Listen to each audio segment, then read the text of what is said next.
គិតប៉ងប្រាថ្នាមិនជឿលើនិស័យមិនជឿព្រេងវាសនា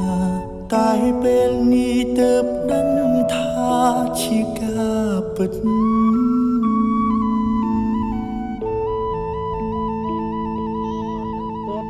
ឆាំជីវិតមាននេះព្រោះតែស្រីម្នាក់បងត្រូវជប់ជុំពេញក្តីស្នេហាដកចិត្តមិនរួចព្រោះតែដួងកែវនេត្រាអូនជាទេពធីតាក្នុងសូបិន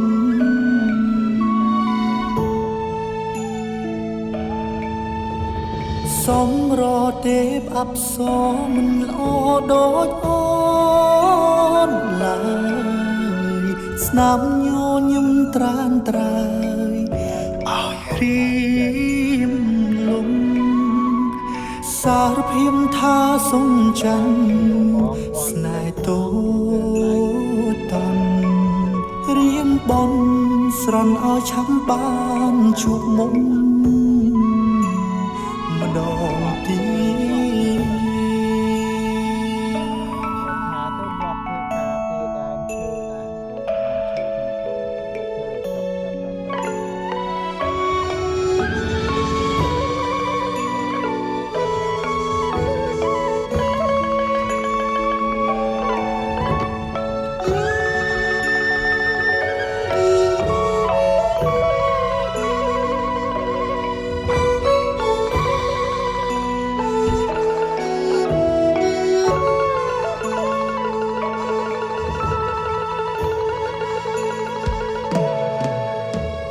ឆាំជីវិតមានន័យព្រោះតែស្រី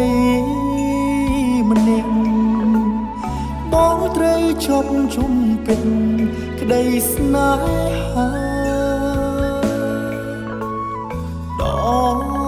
ចិត្តមិនរួចព្រោះតែដួងកែវនេត្រាអូនជាទេពធីតាក្នុងសូបិន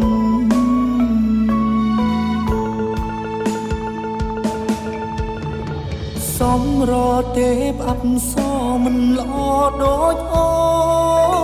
នឡើយស្នាមញញឹមត្រានត្រើយឲ្យរៀមលំសារភាពថាសុំចាញ់ស្នេហ៍តូចតាន់រៀមបនស្រន់ឲ្យឆាប់បានជួបមុំម្ដងទៀតសំរទេពអប្សរមិនល្អដូចអូនឡើយស្នាមញញឹមត្រានត្រើយឲ្យរៀមលំសារភាពថាសុំចាញ់ស្នេហ៍តូចតាន់រៀមបនស្រន់ឲ្យឆាប់បានជួបមុំម្ដងទៀត